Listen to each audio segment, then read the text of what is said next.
जानवर के पसीने का वही हुक्म होता है जो उसके जूठे का हुक्म होता है।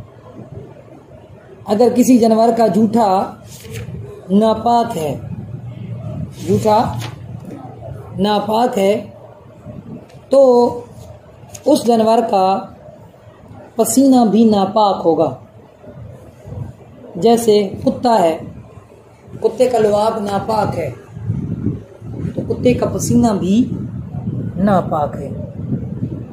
इसी तरह दीगर जो दरिंदे हैं, शेर है, चीता है, इनका लुआब नापाक है, तो इनका पसीना भी क्या होगा? नापाक होगा। और जिसका जूठा पाक है उसका पसीना भी पाक है। जैसे हलाल जानवर हैं, बकरी, गाय, भैंस, ऊंट, इनका लुआब पाक है ना, जूठा पाक है, तो इनका पसीना भी पाक होगा। इंसान का जूठा पाक है, पसीना भी पाक है। अच्छा, उसका भी आता है इंशाअल्लाह। अच्छा, फिर ज़हन में एक सवाल आपका ये भी आना चाहिए, इंसान का जूठा पाक है तो पसीना भी पाक है, ठीक है, लेकिन जिस वक्त इंसान पर गुस्ल फर्ज होता है उस वक्त जो पसीना कपड़ों पर लगे वो पसीना क्या पाक होगा या नापाक? तो वो पसीना भी पाक है, वो पसीना भी, क्योंकि इंसान जिस पर गुस्ल फर्ज होता है उसका ज़हरी वजूद नापाक नहीं होता, वो हुक्मन नापाक होता है। अब ऐसा नहीं है कि इंसान का वजूद जिससे लग जाएगा, टच हो जाएगा तो वो चीज़ भी नापाक हो जाएगी, जिस कपड़े को हाथ लगा दे वो नापाक हो जाएगा। बहरहाल इंसान का पसीना भी पाक है। जिसका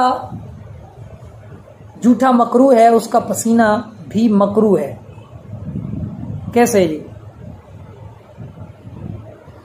जैसे बिल्ली है, बिल्ली का जूठा मकरूह है, मकरूह है तंज़ीही, यानी फ़कत नापसंदीदा है, तो उसका पसीना भी अगर लग जाए तो वो मकरूह तंज़ीही होगा, यानी नापसंदीदा होगा, बेहतर है कि उसको दूर कर लिया जाए बिल्ली के हवाले से। अच्छा, बिल्ली में भी वजाहत है कि अगर बिल्ली ने जैसे पानी में मुंह डाल दिया, पानी उसके अलावा आपके पास वाफिर मिकदार में मौजूद है, अब उस पानी का इस्तेमाल मकरूह तंज़ीही है, नापसंदीदा है।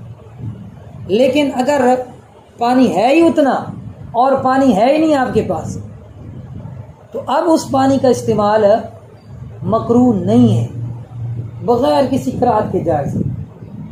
इसी तरह अगर बिल्ली ने खाने में मुंह डाल दिया तो फिर फुक़हा ने फरमाया अगर बंदा अमीर है, खाता पीता है, उसके लिए वो बिल्ली का जूठा खाना मकरूह तंज़ीही है, नापसंदीदा है। क्यों? इसलिए कि उसके पास दीगर मौजूद होता है।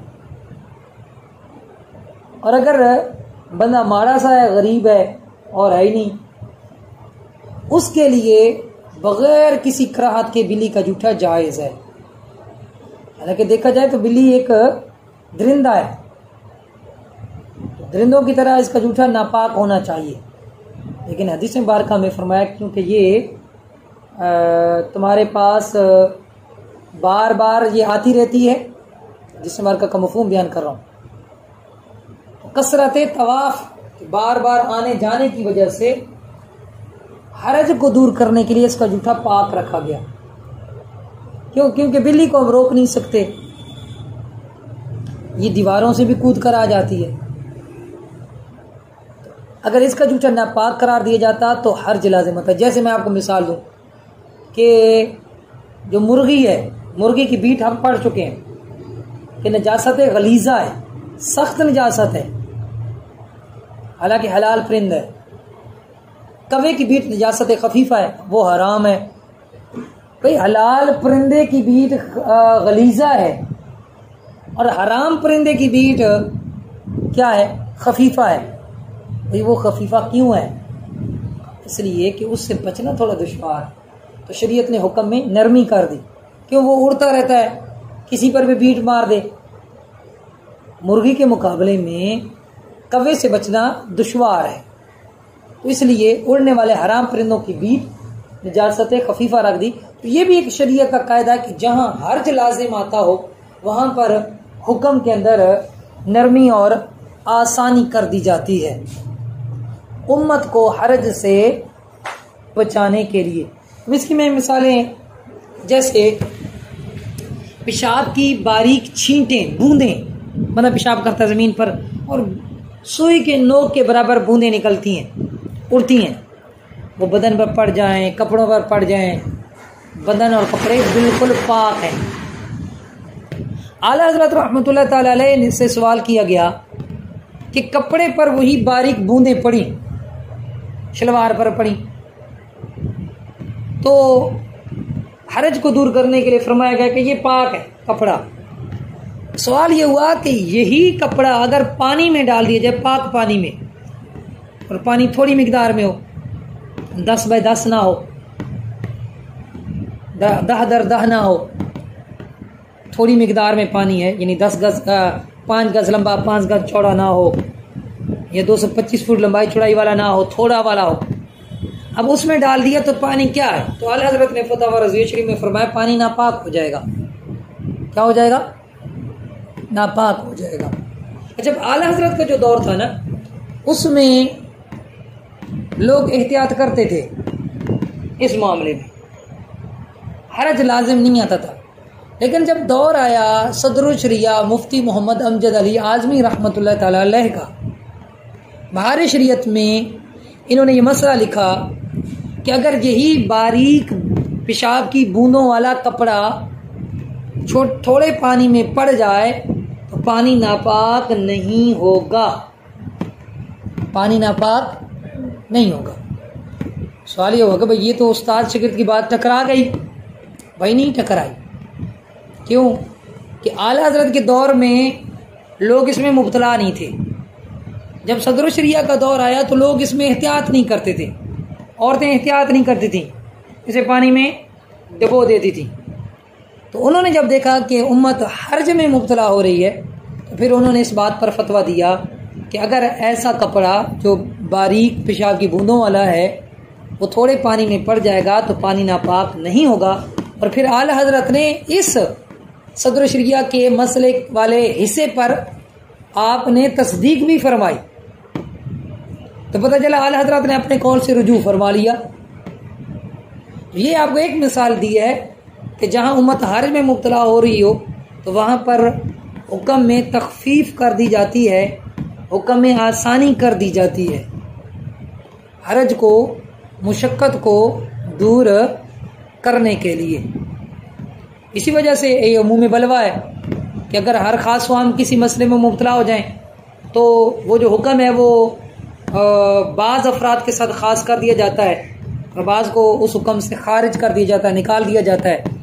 एक दो मिसालें मैं आपको दूंगा। जैसे पहले आप ये मसला सुनते होंगे कि परफ्यूम अल्कोहल वाला ये नापाक है, कपड़े पर लगाएंगे नमाज नहीं होगी। लेकिन बाद के उलमा ने इस पर यह फतवा दिया कि परफ्यूम लगाना अल्कोहल वाला भी जायज़ है, अल्कोहल का खारजी इस्तेमाल जायज़ है। अगर कपड़ों पर लगाए नमाज पढ़ सकते हैं। क्यों? इसलिए कि इसके खारजी इस्तेमाल में उमूमी बलवा हो गया, अवाम व खवास का इब्तिला हो गया, अवाम भी उलमा मुब्तला हो गए, इसे बचना दुश्वार हो गया। तो शरीयत का हुक्म अब उसको ख़ास कर दिया कि भाई खारजी इस्तेमाल को निकाल दिया, बैरूनी जो इस्तेमाल है, अंदर खाने वाला ना हो, बैरूनी इस्तेमाल के साथ इसको ख़ास कर दिया कि यार ये आप कर सकते हैं। हाँ, जो खाने वाला है उसमें अल्कोहल शामिल हो तो अगर तो उसमें कोई सख्त हाजत और ज़रूरत दरपेश है, जैसे किसी मेडिसन में है, मेडिसन के बगैर चारा नहीं है, तो वो अब खाना जायज़ हो जाएगा। बिला वजह कोई अल्कोहल पीना लग जाए तो वो उसके लिए हराम होगा, जायज़ नहीं होगा। समझ आ रही है? ये एक मिसाल। दूसरी मिसाल, हमारे यहाँ आजकल औरतों में आर्टिफिशियल ज्वेलरी बहुत आम हो गई है। सोने चांदी के अलावा दीगर धातुओं के जेवरात। हमारे इलाके में शायद फिर भी कुछ कम हो, शहरों में बहुत आम है ये। शायद सोना कोई पहनता हो, वहां के हालात इसकी इजाजत नहीं देते कि सोना पहने, औरतें पहनती नहीं है। और कई मतलब महंगाई इस तरह आ गई कि लोगों के लिए दुश्वार होता है। फिर एक आर्टिफिशियल में हर सूट का के साथ मैचिंग वाले, वो आर्टिफिशियल में आसानी से हो जाता है, तो औरतें वो लेती हैं। अब सवाल ये है कि आर्टिफिशियल जेवरात औरतों के लिए पहनना कैसा। पहले के फुकहा ने आला हजरत रहमतुल्लाह ताला अलैह समेत उन्होंने नाजायज करार दिया। औरत के लिए ये इस तरह के जेवरात जायज़ नहीं है, मकरूह ताहरीमी है। इन्हें पहनकर नमाज भी मकरूह ताहरीमी हो जाएगी। लेकिन बाद के उलमा ने जब देखा कि अवाम व खवास इसमें मुब्तला हैं, आम औरतें भी हैं, पढ़ी लिखी दीनदार औरतें या उलमा फजला मुफ्ती इकराम की औरतें भी ये काम कर रही हैं, तो चूँकि अब अवाम व खवास का इसमें इब्तिला हो गया, आप अगर इसको हराम करार देते हैं तो लाखों लाख औरतों को, करोड़ों बल्कि औरतों को गुनाहगार करना लाजिम आएगा।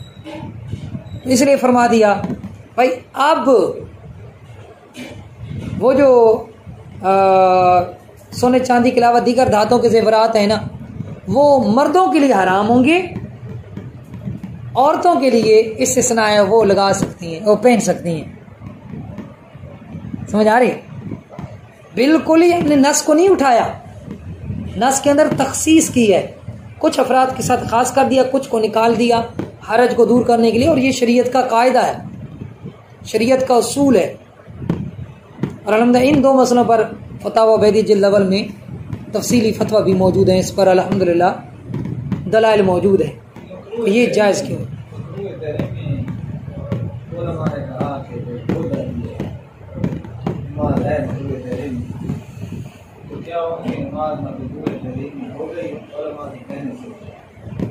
जब वो ये इलाज मकरूह तरीक़ नहीं है, इजाज़त दे रहे हैं, क्या उनके मकरूह तरीक़ खत्म हो जाएगा? हाँ, बहुत अच्छा सवाल किया कि भाई पहले फतवा था मकरूह ताहरीमी, तो क्या उलमा के कहने से मकरूह ताहरीमी हो गया, और फिर उलमा ने कह दिया ये मकरूह ताहरीमी नहीं है, तो क्या अब मकरूह ताहरीमी नहीं होगी? तो पता चला ये तो उलमा के मुताबिक नमाज का हुक्म हो रहा है। भाई गोया कि शरीयत उलमा के ताबे हो गई। भाई उलमा कह दें तो तारीमी, कह दें तो तारीमी नहीं है, तो नहीं भाई ये नहीं है, ऐसा मामला नहीं है। उलमा के क्या नहीं, उलमा जो होते हैं वो हुक्म को साबित नहीं करते, हुक्म को जाहिर करते हैं। शरीयत का हुक्म पहले से होता है। भाई जब तक इब्तिला नहीं हुआ था अवाम व खवास का, शरीयत का हुक्म ये था कि जो औरत इसको पहनकर पढ़ेगी नमाज मकरूह ताहरीमी हो जाएगी। वो तो उलमा ने सिर्फ बताया है, उलमा ने हुक्म साबित नहीं किया, हुक्म का इख्तिरा नहीं किया, घड़ा नहीं है। शरीयत का हुक्म पहुंचाया है अवाम तक। भाई शरीयत कहती है कि अगर इस तरह के जेवरात पहनकर नमाज पढ़ोगे औरतों को तो नमाज मकरूह ताहरीमी हो जाएगी। लेकिन जब लोगों का अवाम खवास का इब्तिला हो गया, अब शरीयत का हुक्म आ गया। क्या हुक्म आ गया कि भाई अब ये मकरूह ताहरीमी नहीं है, तो उलमा ने बता दिया, उसी हुक्म को वाज़ेह कर दिया कि चूँकि अब उमूम बलवा हो गया, और उमूम बलवा भी शरीयत का एक हुक्म है, एक टर्न है जी। नहीं इजमा तो ये इसको नहीं कह सकते हम, इजमा तो इसको कैसे कहेंगे? इजमा तो वो होता है ना कि भाई पूरी उम्मत का किसी मसले पर इत्तेफाक हो जाए, इजमा हो जाए। अभी भी बाज़ उलमा कहते हैं नहीं जी नाजायज़ है, उसी साहब का मौक़िफ़ पर जैसे आप कह रहे हैं कि ये ज़हर कर रहे हैं, जी जाहिर कर ज़हर करने से मुराद ये है कि या तो फिर हमें वो आवाम को या फिर कुछ जो पढ़े लिखे अफराद गए थे उनको ऐसी कुरान पाक की आयात की तफसीर दिखाएंगे या हदीस की शरह दिखाएंगे कि जिससे ये साबित हो रहा है कि अगर ऐसा काम करेंगे तो इनके लिए मकरूह तहरीमी हो। फिर बाद में जब वो कह रहे हैं मकरूह तहरीमी नहीं है, तो फिर ऐसी आयात की तफसीर ज़हर फरमाएंगे या हदीस की शरह वो ज़हर फरमाएंगे कि ऐसा करने से गुंजाइश मौजूद है। बिल्कुल है। इसी तरह हो। ये देखें असबाब सित्ता जिनसे शरीयत के अहकाम बदल जाते हैं, शरीयत के अहकाम बदल जाते हैं। बाकायदा ये एक पूरा चैप्टर है इल्म फ़िक़्ह में, तखस्सुस में। इसको पढ़े बगैर समझे बगैर तो कोई मुफ्ती नहीं बनता। आला हज़रत से किसी ने पूछा, आपने फरमाया आला हज़रत ने कि जो अपने ज़माने का उर्फ नहीं जानता वो आलिम नहीं, जाहिल है। अपने ज़माने का उर्फ जानना ज़रूरी है एक मुफ्ती के लिए, एक आलिम के लिए। उसे पता भी तो लोगों का रिवाज क्या, उर्फ क्या है। जैसे मैं इसी उर्फ और रिवाज पर बात करते हैं। जैसे लफ्ज़ है फारिक का, हमारे यहाँ अमूमन लोग बीवी को तलाक देते हैं तो फारिक का लफ्ज़ इस्तेमाल कर, मैं तेन फारिक कर दूँ, इस तरह का लफ्ज़ इस्तेमाल करते हैं। अच्छा, अब सवाल ये है कि जो फारिक का लफ्ज़ है ये तलाक के लिए सरी है या किनाया है? किनाया वो लफ्ज़ होता है कि जिसमें तलाक का माना भी होता है और गैर तलाक का माना भी होता है। और मर्द जब तलाक की नीयत कर ले तो तलाक होती है, वरना नहीं होती। और भी सूरतें होती हैं, दलालत हाल और तलाक का भी तकाजा कर रही औरत और उसने वो लफ्ज़ बोल दिया, गुस्से की हालत में बोल दिया, कई और सूरतें हैं। लेकिन उमूमी तौर पर ये होता है किनाया के अंदर कि तलाक का भी माना है, दूसरा माना भी, यानी दो ऑप्शन है। बंदे ने बोला बीवी के लिए बोल दिया, तलाक की नीयत से बोला तो हो गई, नहीं बोला तो नहीं हुई। ठीक है। सही वो लफ्ज़ होता है कि जिसमें सिर्फ तलाक ही का माना है, मुतय्यन है, दूसरे माने का एहतिमाल ही नहीं है। वो बोलेगा बगैर नीयत के भी, गलती से भी ज़बान से निकल गया, तलाक हो गई। अब फारिक का लफ्ज़ इस्तेमाल किया किसी ने अपनी बीवी के लिए। अब सवाल ये है कि ये सरी है या किनाया है, बगैर नीयत के तलाक होगी या नहीं होगी। अब एक मुफ्ती के बाद जब ये मसला आया कि मैंने अपनी बीवी को ये बोला, तो उसके लिए ये भी ज़रूरी है कि जिस इलाके का मसला आया उस इलाके के उर्फ से वो वाकिफ़ हो कि इस इलाके के अंदर फारिक का लफ्ज़ तलाक के लिए ही मुतय्यन है या नहीं है। या लोगों को पता ही नहीं है कि ये लफ्ज़ तलाक के लिए इस्तेमाल होता है। अगर आप हमारे ज़िला मियांवाली का उर्फ देखें तो हमारे ज़िला मियांवाली का उर्फ ये है कि फारिक का लफ्ज़ तलाक के लिए ही मुतय्यन है, दूसरा माना का इस्तेमाल इसमें होता ही नहीं है। जब शौहर लड़ाई के दौरान, झगड़े के दौरान, गुस्से की हालत में बीवी को फारिक का लफ्ज़ इस्तेमाल करता है तो निकल जा तुम्हें, तू फारिग है, तो उस वक्त तलाक का माना मुतय्यन होता है। तो ये हमारा उर्फ है। हालांकि कई फुक़हा ने, कई उलमा ने इसको किनाया करार दिया, वो अपने अपने इलाकों के हिसाब से था। हमारे इलाके में चूंकि किनाया नहीं है, ये सरी है, तो फारिग का लफ्ज़ इस्तेमाल करेगा, औरत गई बगैर नीयत की गई। हाँ, ये कहा कि तू फारिग है तो बगैर नीयत के नहीं जाएगी। तू मुझसे फारिग है कहा, बगैर नीयत के तलाक हो जाएगी। तू फारिग है, तू फारिग है, इस तरह के लफ्ज़ इस्तेमाल किए तो फिर बगैर तलाक की नीयत के तलाक नहीं होगी। यानी ये एक बारीक फ़र्क है। ये किस एतबार से है? उर्फ़ आम। तो उर्फ़ आम भी उन असबाब सित्ता में से एक चीज़ है जिसकी वजह से अहकाम बदलते हैं। तो ये उर्फ पर एक आलिम को, मुफ्ती को दस्तरस होनी चाहिए। तो बहरहाल हम कहीं से कहीं चले गए। मसला था बिल्ली के जूठे का। अच्छा, उसके बाद हाँ, अच्छा सवाल किया। इसका गालिबन पीछे मैंने बयान किया था। हराम जानवरों का दूध मेरे ख्याल में मैंने बयान कर दिया, मुझे लगता है सब। अच्छा, बिल्ली दूध में मुंह डाल दे। अच्छा, ये पूछना चाह रहा। तो दूध का भी वही हुक्म है। अमूमन मुंह ये डालती दूध में बिल्ली, तो उसका भी वही हुक्म है कि अगर और दूध आपके पास मौजूद है, खाने पीने कोई मसला, टेंशन को नहीं, फिर बिल्ली का जूठा जो दूध है वो आपके लिए मकरूह है, तंज़ीह है, नापसंदीदा है। और अगर है ही उतना दूध, मारे जो लोग हो, ठीक है जी, अब वो आपके लिए मकरूह भी नहीं है बिल्ली वाला दूध, मज़े से नोश फरमाए।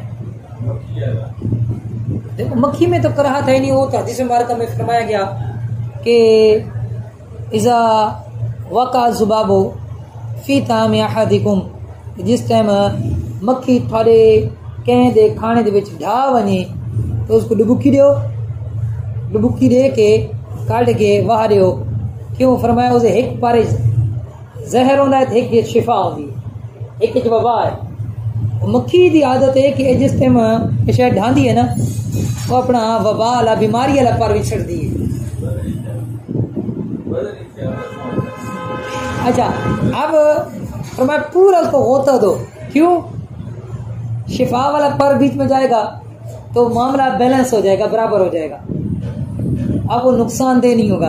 अभी पिछले दिनों कल मेरे ख्याल में वालदा ना चाय डाल कर दे रही थी ना मेरी बेटी छोटी उसको। अच्छा मैं देख रहा था कि मक्खी एक इधर उधर घूम रही है, तो उन्होंने जैसे छानी के साथ डाली ना तो वो नीचे से आई और अंदर आ गई ना, अंदर गई। मैं तो देख रहा था, मैंने कहा मैं एक मिनट उंगली से मक्खी निकाल के बाहर फेंक दी। जुनेद भाई बैठे थे कारी साहब कि भाई डुबुकी तो दो इसको। मैं क्या इसको कई डुबुकियाँ आ गई हैं मेरे साहब का लाजमी नहीं कि साहब ने हाथ डुबुकी दवाते वो तो मतलब पूरी विच बती है कि। अच्छा इसमें भी एक बात है कि अगर किसी को कराहत आती है मक्खी वाली चीज़ खाने से तो उस पर लाजिम नहीं है कि वो खाए, जिसकी तबीयत मानती है वो खा ले, मक्खी निकाल के फेंक दे और खा ले। इसमें मतलब कोई नुकसान नहीं है, नुकसान का पहलू नहीं है। जिसका दिल मानता है खा ले, जिसका दिल माने ना खाए, किसी और को पेश कर दे, कोई मसला नहीं। आगे चले। अच्छा उसके बाद जहाँ दूध की बात है, चलो मैं वो भी बता दूं कि जो हराम जानवर हैं उनके दूध का क्या हुक्म है। हराम जानवरों का दूध भी नापाक होता है और पीना भी ज़ाहिर सी बात है, जब नापाक है तो उसका पीना भी जायज़ नहीं होगा। हमारे आजकल कई लोग जो है ना, कई नाम नेहाद स्कॉलर है, वो खोता हलाल करने पर तुले हुए हैं। खोता हलाल है, और साहिल अदीम एक आता है खोता, खुद खोता है तो वो कहते खोता भी हलाल हो जाए। खोते के हलाल होने पर दलाल देता है भाई आने यार बैठकर टीवी पर, ये देखें मुल्क पाकिस्तान है, ये है इस्लामी जमहूरिया पाकिस्तान। वो जी वो कहते जी खोता हलाल है, ये मौलवी ने अपने को हराम की तो है। हालांकि सही अहादीस मौजूद हैं गधे की हुर्मत पर कि पहले ये घरेलू गधा हलाल था। ग़ज़वा खैबर वाले दिन जब खैबर फतह हुआ उस दिन ये पालतू गधों का गोश्त हमेशा के लिए हराम कर दिया गया। हलाल कहते, मैं आपको कह रहा हूँ कि वो अब साहिल अदीम आता है वो डंके की चोट पे कहते हैं हलाल है, मौलवी अपने को जनाब कहानी बनाई खड़े। इसलिए तो हम कहते हैं भाई इनका खाना ना खाओ, ये था कोई पता को नहीं, खोती बिल्लियाँ खिला छोड़ो, इतबार है। वो मैं कल क्लिप सुन रहा था, तारिक मसूद देवबंदी अखबसुन्नास, इंतहाई पलीद शख्स है। अभी तो सोशल मीडिया पे बहुत ज़्यादा उसका चल रहा है चर्चा है सू जी मैं अर्ज करता।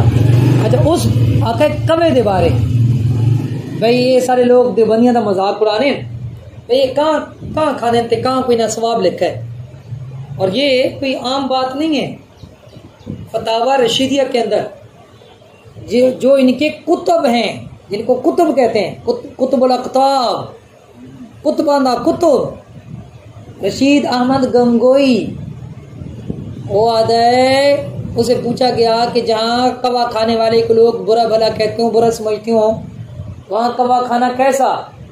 वो लिखता है सवाब होगा। क्या कहते हैं? कहाँ खासो तो सवाब मिलसी, कहाँ खाने वाली कौम है। तारिक मसूद से जब पूछा गया ना, लोग हमारा मजाक उड़ाते हैं, उसने कहा सिंपल सी बात है, कबे को बांध कर रख दो, कुछ दिन सादा ग़िज़ा खिलाओ, खाना हलाल है बिल्कुल।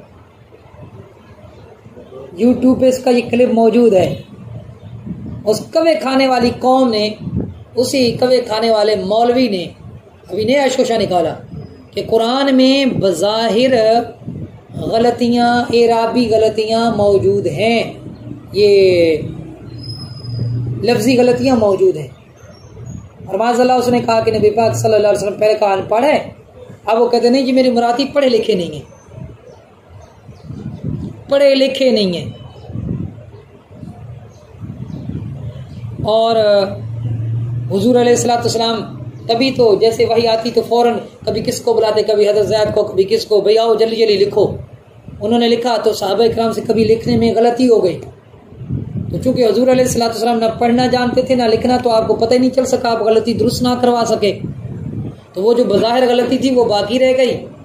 और देखें अल्लाह ताला ने कुरान की हिफाजत का जिम्मा किस तरह लिया कि अल्लाह ताला ने उसी गलती को बाकी रखा कि उस अब गलती को कोई ठीक भी नहीं कर सकता। वो जाहिल दा पुत्र जो वो गलती कह रहा है, वालेकुम सलाम, वो दर हकीकत गलती नहीं, कवायद के ऐन मुताबिक बात है। मतलब अरबी कवायद से जाहिल तरीन आदमी अपने ताई उसको, मतलब अरबी से आती नहीं है, वो कहते देखो जी ये गलती है, इन्होंने खफीफा जो है ना उसके आखिर में जनाब वो अलिफ लगा दी नून को उड़ा के और तनवीन लगा दी, ये तो फेल है, लनस्फअन है बिन नासिया। वो कहते हैं लनस्फअन था असल में, तो अन को ये अलिफ लगा दिया आगे, लनस्फअन, तो नून साकिन को अलिफ लगाकर और दो ज़बरें लगा दी ऐन के ऊपर। तो कहते हैं ये देखो ये सहाबा से गलती हुई, माज़अल्लाह सुमा माज़अल्लाह, कुफ्र है, इसका ये बकवास कुफ्र है। और ऐसे मौलवी को कड़ी सी कड़ी सजा देनी चाहिए। और रुजू नहीं किया उसने, चवल ने वजाहत की, नहीं जी मेरी मुराद ये थी कि बज़ाहिर इसमें गलती है। तो हम भी कहते हैं हकीकत में तो हम आपको नहीं कहते क्या हो क्या नहीं, बज़ाहिर खोते हो, गधे हो, बज़ाहिर तुम अनपढ़ हो, बज़ाहिर जाहिल हो, फिर कहना नहीं जी ये तो इसमें तौहीन नहीं हो रही। ज़ाहिर क्या है, ना बज़ाहिर गलती है ना हकीकत में गलती है। कुरान हर तरह की खता से, गलती से पाक है। और ताज्जुब की बात है जी, सहाबा गलती कर गए और अगर इनके बकौल हुजूर अलैहिस्सलाम को पता ही नहीं था तो अल्लाह ताला ने फिर दोबारा क्यों नहीं वही नाजिल फरमाई, महबूब आपके सहाबा गलती कर रहे हैं। और फिर मज़े की बात, वो मुशरिकीन अरब जो इस्लाम की मतलब टो में होते थे कि कोई इनका कोई वीक पॉइंट मिले, उन्होंने भी ये गलती नहीं निकाली। गलती होती तो वो निकालते, वो कहते देखो जी देखो मिशन ये था और उनको ये चैलेंज था कि एक आयत छोटी सी ले आओ, कुरान के बकर में एक छोटी सी सूरत ले आओ। उन्होंने भी इस पर एतराज़ नहीं किया क्योंकि उनको पता था कि ये ठीक है, ये गलत नहीं है। अच्छा, फिर हुजूर अलैहिस्सलाम कहते हैं कि लिखना पढ़ना नहीं जानते थे, इतने बड़े इंतहा दर्जे की हालत है। सही बुखारी हमारे पास रखी हुई है, सही बुखारी में हदीस मौजूद है, सही मुस्लिम में भी हदीस मौजूद है कि हुजूर अलैहिस्सलाम ने सहाबा इकराम को जब आप मर्ज़ वफ़ात में, मर्ज़ विसाल में आप मुब्तला थे, बीमार थे, तो आपने फरमाया थे कागज़ कलम लाओ ताकि मैं लिख दूं तुम्हारे लिए ऐसी तहरीर कि मेरे बाद तुम गुमराह नहीं होगी। लिखने की निस्बत अपनी तरफ की। बुखारी मुस्लिम तो कहती है कि हुजूर सल्लल्लाहु अलैहि वसल्लम लिखना जानते हैं, खुद फरमा रहे हैं ना। और फिर सही बुखारी शरीफ की हदीस कि वो जो कुफार से सुलह हुदैबिया के मौके पर मुआहिदा हुआ था और आपने वो लफ्ज़ लिखा था बीच में रसूलुल्लाह, सही बुखारी शरीफ के अंदर रवायत मौजूद है, सही हदीस है। तो काफिरों का भाई हम इसी पर तो हमारा आपके साथ रोला है, झगड़ा है, हम आपको अल्लाह का रसूल मानते नहीं हैं, आप मोहम्मद बिन अब्दुल्ला लिखें सल्लल्लाहु अलैहि वसल्लम। तो फिर हज़रत अली से हुज़ूर अलैहिस्सलाम ने फरमाया अली बिठा दो, जैसा ये कहते हैं लिख दो। तो हज़रत अली ने अर्ज़ किया या रसूल अल्लाह मेरा ईमान मुझे इस बात की, मेरा इश्क इस बात की इजाज़त नहीं देता, या रसूल अल्लाह खुदा की कसम मैं नहीं मिटाऊंगा, मैं नहीं मिटाऊंगा। क्यों भाई? अच्छा यहाँ पर राफ़िज़ियों और शियों का भी रद्द हो गया। कहते वो जी हज़रत उमर को हुजूर ने फरमाया, नहीं हुजूर ने फरमाया था कागज़ कलम ला हदीस किरतास तुम्हारी बुखारी में है, मुस्लिम में है, और हज़रत उमर ने कहा था नहीं नहीं हुजूर अलैहिस्सलाम इस वक्त बीमारी में तकलीफ़ में हैं, तो हमारे पास अल्लाह की किताब काफ़ी है, हमें किसी तहरीर की ज़रूरत नहीं है। तो अवलन तो हम कहते हैं कि ओ भाई उस वक्त हज़रत अली भी मौजूद थे उस मजमा सहाबा में, हज़रत उमर नहीं कहते तो हज़रत अली ले आते, और फिर हुजूर अलैहिस्सलाम ने हज़रत उमर का नाम तो नहीं लिया ना, क्या उमर तुम लेकर आओ। और फिर हज़रत उमर का जो असल मकसद था कि हुजूर अलैहिस्सलाम तकलीफ़ की हालत में हैं, उनको तकलीफ़ से बचाना, ये सरकार से मोहब्बत की वजह से उन्होंने अर्ज़ की। अगर वो मोहब्बत की वजह से भी कहें, तकलीफ़ से बचाने के लिए भी कहें और बेअदब करार पाएँ, तो फिर मौला अली के बारे में तुम्हारा क्या ख्याल है?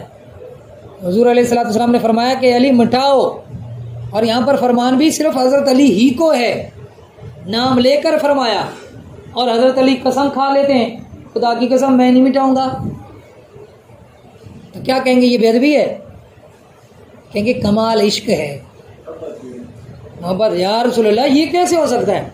मेरा इश्क, मेरा ईमान मुझे इजाज़त, मैं रसूलल्लाह मिटा दूं, ये हो ही नहीं सकता। फिर क्या हुआ? असली बात की तरफ आते हैं। हुजूर अलैहिस्सलाम ने खुद उसको मिटाया, खुद आपने लिखा इब्ने अब्दुल्ला। अब कौन लिखना नहीं जानते? बुखारी कहती है लिखना जानते हैं, और फिर बुखारी कहती है पढ़ना भी जानते हैं। तो लिख सकता है, वो पढ़ भी तो सकता है कि नहीं? पढ़े बगैर को लिख सकता है? जरूरी है ना जी। माशाल्लाह हमारे पास बैठे हैं सईदुल्लाह भाई, टीचर हैं, जिसे पढ़ना ना आता हो लिख सकता है। वो जरूरी है कि अगर वो लिखता है तो उसको पढ़ना भी आता है, तब वो लिख सकता है, वरना नहीं। अब हुजूर अलैहिस्सलाम लिखना भी जानते हैं, पढ़ना भी जानते हैं, लेकिन इन अहमकों की अकल में ये बात नहीं आती है। तो कभी कभार वो तो वैसे ही जिसको किस्म का मौलवी है, उसको कहते हैं सेक्सी मौलवी, मसला यही करता है, सुहाग रातों के कभी मसाइल छेड़ देगा, कभी शादियों के मसाइल छेड़ देगा, कभी इस तरह के, जिसकी तरफ अट्रैक्टिव मतलब होती है, लोगों की तवज्जो होती है, नौजवान नस्ल माइल होती है उसने वो। लेकिन अल्लाह ताला जब इनको गंदा करे तो फिर ऐसे ही करता है। तो बहरहाल बात चली थी खोते के उससे, कि खोते का जो दूध है, अच्छा खोती का दूध भी नापाक है, खोते का गोश्त भी नापाक, दूध भी। अच्छा आजकल कई ये भी दानिश्वर ऐसे आ गए, ओ जी माँ के बाद खांसी नहीं, वो तो पुराने दौर में था ना, माँ के बाद सबसे ज्यादा ग़ज़ाइयत और फ़वाइद जिस दूध में है वो है गधी का दूध।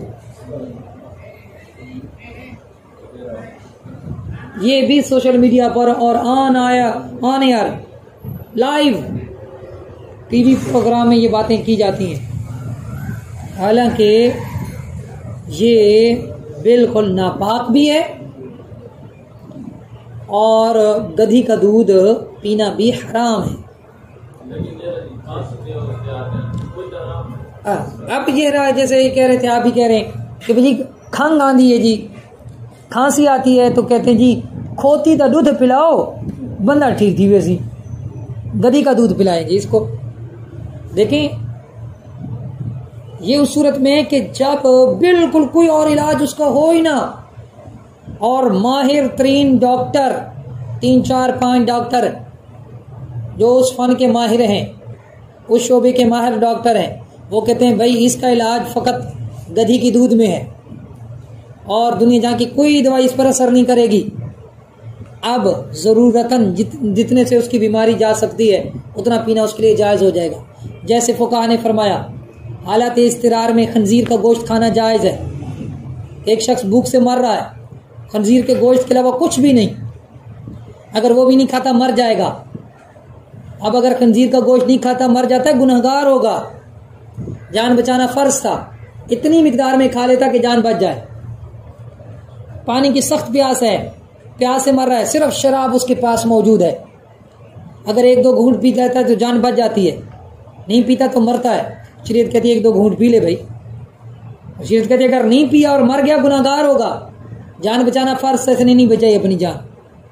तो ये इस्तिरारी कैफियत अगर पैदा हो जाती है जो कि हकीकतन नहीं है और ना ही कोई एक माहिर डॉक्टर भी नहीं कहता, लोगों के अपने ढकोसले हैं, तो कतआन इसकी इजाज़त नहीं दी जाएगी। जैसे कई लोग कहते हैं वो जी काला जरखान होए ना तो सयोड़ को कहो ते उसकी गर्दन जेड़ा खून निकले वो खून पियो जा तो काला जरखान ख़त्म थी वेंदा है।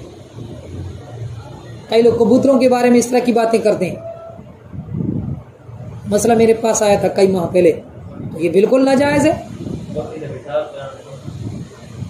हराम है, बल्कि जानवर का जो ये दमे मसफू ये नापाक है, वैसे जैसे पेशाब नापाक है। अब पिछले दिनों मेरे पास एक मसला आया कि एक शख्स है, उसको ऐसी बीमारी लाहिक है कि अगर ऊंट का पेशाब और दूध मिलाकर उसको दिया जाए तो वो उसका इलाज हो सकता है, वरना वो मर जाएगा। फिर उसमें मैंने ये बताया कि अगर माहिर डॉक्टर वो ये कहते हैं कि इसको जो बीमारी लाहिक है लाइलाज बीमारी है, इसका दुनिया में और कोई इलाज हमारे पास नहीं है। ऐसे बीमारी कोई लाइलाज नहीं होती, हर बीमारी का इलाज होता है, हाँ दरियाफ्त नहीं होता इलाज। माहिर डॉक्टर कह दें 3 से 4 डॉक्टर कि भाई इसका इलाज इसी में है कि ऊंट का पेशाब और दूध मिलाकर दो तो ये ठीक हो जाएगा, फिर जितनी मिकदार में वो ठीक हो सकता है उतनी मिकदार में उसका पीना जायज़ है, क्योंकि अब ये इस्तिरारी कैफियत में है। आम हालात में इसकी इजाज़त नहीं है, क्योंकि हदीस मुबारक का मफहूम है कि नजस चीज़ में कोई शिफा नहीं है। अच्छी तरह समझ आ गया जी। अच्छा, घोड़ा जो है ना, घोड़ा वैसे तो मकरू है तहरीमी, आला हजरत का फतवा है। घोड़े का जो दूध है घोड़ी का वो पाक है, घोड़ी का दूध पाक है, लेकिन इसे खाना मकरू तहरीमी है, जायज़ नहीं है। जो गोश्त का हुक्म वही दूध का हुक्म, ठीक है। वो उसके तकरीम के लिए क्योंकि आला जिहाद था इसलिए। अच्छा, यहाँ से मुझे ज़हन में जब मैंने कहा ना घोड़े का दूध, मेरे ज़हन में आ गया कि कभी कभार ऐसा होता है कि बकरा भी दूध देता है,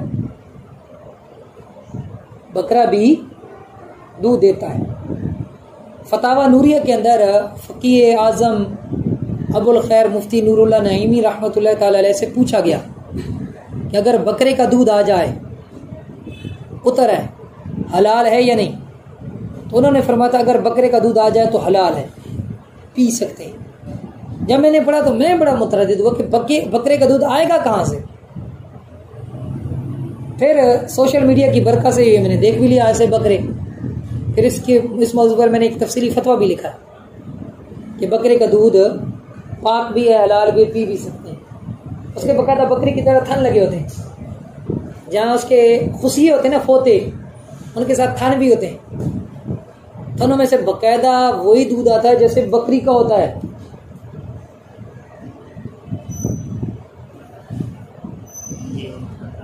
कितने बातें हो ना, तो कितने गहराई पहुंच गए हो। नहीं, मैं बकरे थराम की गहराई करता ऐसा नहीं है जो बना चंगे थे चाय पकाई कर। आखिर में 1-2 बातें करेंगे और फिर इंशाल्लाह इसका तीसरा पार्ट में इंशाल्लाह जो बकिया मसाइल हैं वो हमारे मुकम्मल हो जाएंगे। हमारे वैसे भी दर्स में से 3 मिनट रहते हैं। अच्छा,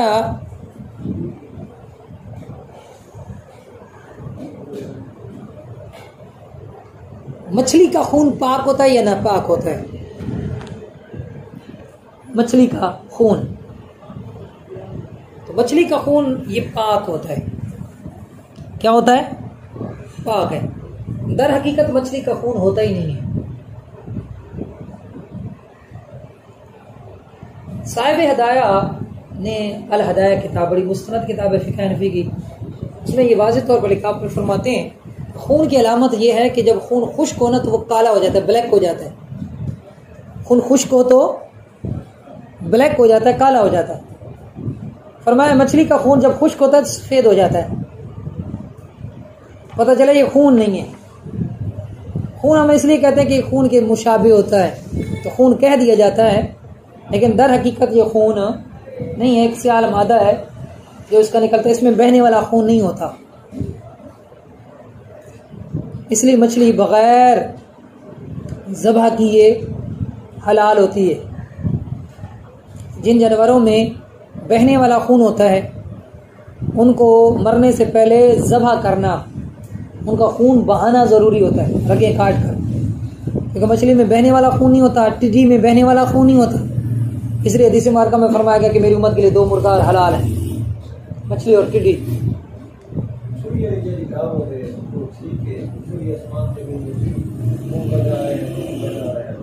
बस ये वैसी बात है।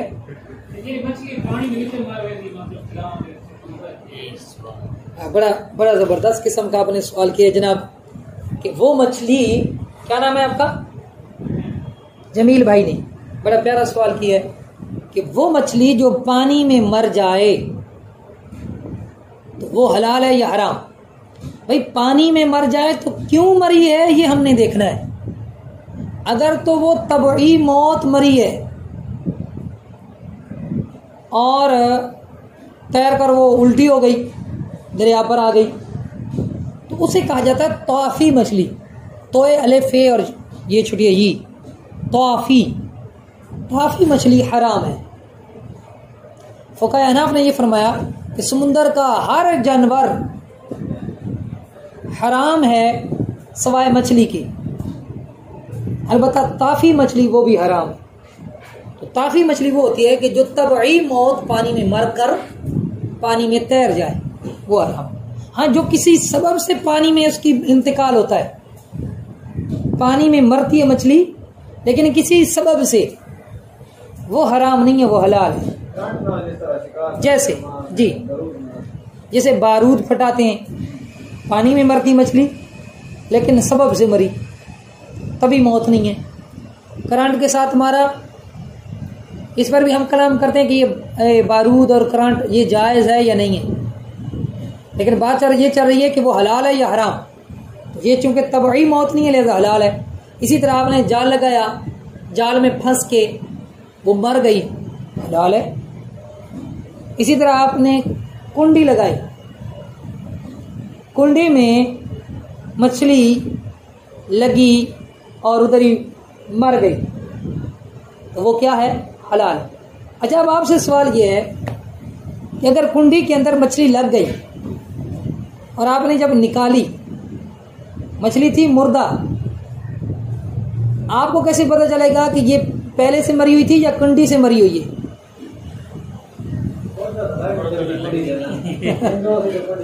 देखिए, आप बता रहे हो कि जाग रहे हैं माशाल्लाह।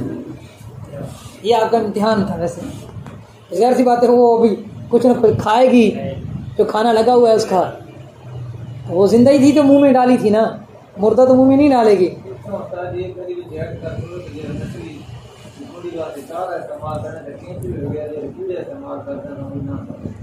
ये जो मौजू आज इन्होंने छेड़ा है ना, इस पर पूरा एक हमारा दर्स हो सकता है, इतना तफसील तलब है।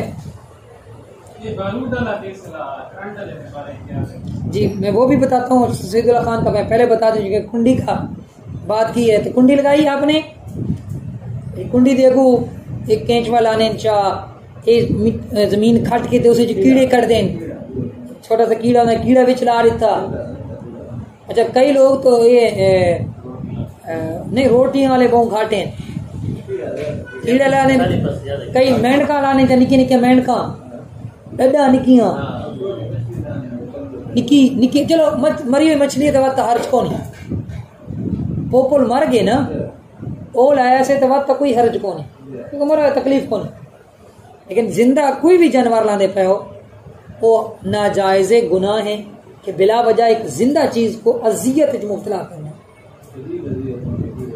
जहरी वाले देखे साको कोई पोर खिला रही है वही तो एक जान है ना रब दी मखलूक है। करो मेहरबानी तुम अहले ज़मीं पर मेहरबान होगा अर्शे बरी पर। अच्छा जी तो काके बहुत सारे मसाइल हैं। अच्छा हुन बरूद फटावना ते करंट इसी भी शरन इजाजत को नहीं। वजह ये है कि जिथे मछली मरदी पई है और दरियाई ते समुद्री जानवर बेशुमार मर वे ने बगैर किसी कसूर दे और बगैर किसी नफे दे। अच्छा जिथे नफा हो ना जानवर को मारना सारे वास्ते जायज है। सारे वास्ते नफा होवे या दफा जरर होवे आपने तो नुकसान दूर करना है या नफा हासिल करना है तो जानवर को मारना जायज है। मछली मार दे ना पकड़ के तो सारी गजा है नफा है। कुकड़ियां ये कितने मारी फिरते रोजाना सैकड़ों कुकड़ियां खैल वाले मार भी ने जान मर्दी नहीं पई चाहे वो जबा करके मार दे पाए लेकिन हुसूल नफा है। दफा जरर वासे भी जानवर मारना जायज जिन्हें सब पावा ने तो मार दिया अच्छा मुठुए को मार दिया अच्छा डुमूगा को मार दिया अच्छा क्यों कहीं को जरर और नुकसान ना पहुंचावे। चूटियां मकोड़े बहुत तंग कर दे पे ना डीज चढ़ दिया कि सारे दे जाओ जेड़े उत्ते चढ़ देना मरते नहीं। लेकिन चूंकि दफा जरर के लिए हम ये करते हैं ये जायज है। मतलब कि फुकहा ने लिखा कि अगर कोई बिल्ली है किसी का माली नुकसान कर जाती है तो वो किसी तरह बाज नहीं रहती तो फिर वो किसी तेज आले से उसे ज़बह कर सकता है। किस लिए जी? जरर को दूर करने के लिए। तो शरीयत ने इजाजत दी बिला वजह जानवर को मारेंगे तो वो जायज नहीं होगा।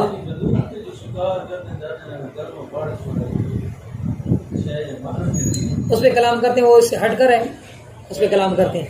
अच्छा ये हो गया। अब शिकार किससे कर सकते हैं? या तो ये है भाई करंट से मछली का शिकार उस सूरत में कर सकते हैं कि अपना ही तालाब है उसमें फकत मछलियां ही हैं कुछ और नहीं है। लेकिन ये हम अपना तालाब भी हो तो उसमें कोई ना कोई कीड़े पतंगे तो होंगे तो वो भी मर जाएंगे तो इसकी मुतलकन मना करना चाहिए। भाई आप जाल लगाएं आप क्या कहते हैं कुंडी लगाएं इस तरह की चीजें करके आप मछली का शिकार कर सकते हैं। क्लियर हो गया जी? मछली का क्लियर हो गया। अब इनका भी मछली का सवाल है पोपल खावना किए भाई। अच्छा पोपल खावना भाई बजाय तो ऐसा लगता है भाई एवं ही सवाल है बड़ा अहम सवाल है। अच्छा फिर ये भी सवाल है कि कई सर समेत पूछोली गया थे सिर भी गया थे हर शे अंदर दी अलाम बुला गई हो गई क्रूच हर शे भुनी गई है भाई। अच्छा इसका ये है कि देखिए कल भी कराहत तो होती है कि बंदा सर समेत खा जाए। सर निकालना चाहिए वैसे शर्म जायज है अगर कोई सर खा जाता है। अब सवाल ये है कि पेट के अंदर आलाइशें तो भी होती हैं। देखिए बड़ी जो होती है ना जिसकी आलाइशें साफ हो सकती हैं तो वो तो साफ करेंगे। वो छोटे पोपल मछली के बच्चे कि जिनके अंदर की आलाइशें साफ नहीं हो सकती और हमारे यहाँ इधर जाए तो उमूमन साफ नहीं करते। मंगल वाले दिन मेले पे आटा लगा के जनाब आपको खिला रहे हैं खा रहे हैं। ये एक दफा ऐसा हुआ कि जुनेद लेकर आया घर में कच्चे उन्होंने फिर वालदा ने अच्छी तरह साफ किए और बनाए। हमने खाया बच्चों ने खाया बड़े मजे से खाए सैर उतार के दुम उतार के खा गए। सफाई भी की थी छोटों की भी सफाई करे तो वैसे हो सकती है। बहरहाल की बड़ा मजा किया जी। बच्चे कहें जी अबू पोपल पोपल खवाओ जी पोपल अबू मछली खिलानी है पोपल खिलाने तो ठीक है कोई मसला को नहीं मंगल आई है जनाब ना कोई नाल गिन गया जी इतने मैंने कर मैं 100 रुपए दे पाई है जितना मैं भाई करो वो जी बना के घेने अगू जिन्हें अगू रखे ने बच्चा एक एक मुंह में पाया ते कर दे गए थू थू थू क्यों पुतो रजन में कौन कर अबू ये तो कड़के जिन्हें मैं मुझ पाए मेरे को कराहत ही आ गई है वो मैं शापरेज पैन पैसे कितनी बोलती ऐसे घर गिनिया मैं कहाँ भी गए खावने साफ करके खाओ। अब बात मसला वहीं का वहीं रह गया कि अलाइशे समेत वो छोटे पोपल खाना कैसा है। तो इसमें उलमा का कई अकवाल हैं, कई उलमा ने इसको मकरूह तारीमी भी लिखा, लेकिन कौल राजे ये है कि ये छोटे पोपल खाना जायज़ है जिनकी अलाइशें साफ ना हो सके, लेकिन बहरहाल एक दर्जे की कराहत तो है, बच्चे तो बेहतर है। अब उनका आखिर में सवाल और उसके साथ इंशाल्लाह फिर दुआ खैर। सवाल ये है कि जनाब बंदूक का शिकार के मैं पहले भी कई बार बयान कर चुका हूँ, तकबीर पढ़कर बंदूक के जरिए किसी परिंदे का शिकार किया जानवर का और पहुंचने से पहले पहले वो मर गया तो हलाल होगा या हराम? जनाब अगर ज़बह किए बगैर मर गया तो हराम है, हराम, क्योंकि बंदूक काटती नहीं है गोली, वो फाड़ती है। तीर अगर मारा तकबीर पढ़ के पहुंचने से पहले पहले जानवर मर गया तो वो हलाल है। गोली मारी जो मर गए उसी वक्त या दूर था पहुंचने से पहले पहले मर गए वो क्या है? हराम। आप तो उसकी गोली की बात करते हैं, यहाँ पर जब वो जनाब भिड़ा ते दुमा च लगा ट्राला पतवाले वाली कोठी को ओ जनाब कई लोग आकर के भाई असा इन्हें कट्ठी तकबीर पढ़ छोड़ी उन्हें सारा दे तो चढ़ते गया ना पढ़ देंगे ना कट्ठी तकबीर इन्हें पढ़ छोड़ी जिन्हें कई तरफ दिया पई आज वो सारा वो ज़बह की थी गए ते 500 दी भीड़ ते दुमा भिक्का है 3-3000 ते 500 दा लोकां खिदे इन्हें दे बारे कोई प्रूफ कोने के हलाल है या हराम है, छुरियां फेर दे हैं उन्हें जाया नहीं थी उन्हें था माल उडू जुर्माना कितना ने अपना इडू भी उन्हें लाखन तो ज्यादा कमा दे वे जनाब लोग मौज के तो एड़ा बड़ा लाठी तुमा जी 70-80 हज़ार वाला 500 मिलता पे 3000 सब लड़दा जी लोग कितने। अच्छा बात एक बंदा पता क्या था पे वो आता पे कि साजी वत वो जो बंदूक वाला शिकार होता है वो तकबीर पढ़ के फैर करो तो वो भी तो हलाल थी में तो एक क्यों हलाल है? मैं कहा भाई क्या ड्राइवर तकबीर पढ़ के उत्ते चढ़ाया भाई उन्हें मेरे जो अगू आ गए मैं तकबीर पढ़ा बिस्मिल्लाह अल्लाह अकबर बिस्मिल्लाह अल्लाह अकबर दाढ़ी करा दे ओ भाई हलाल थी गई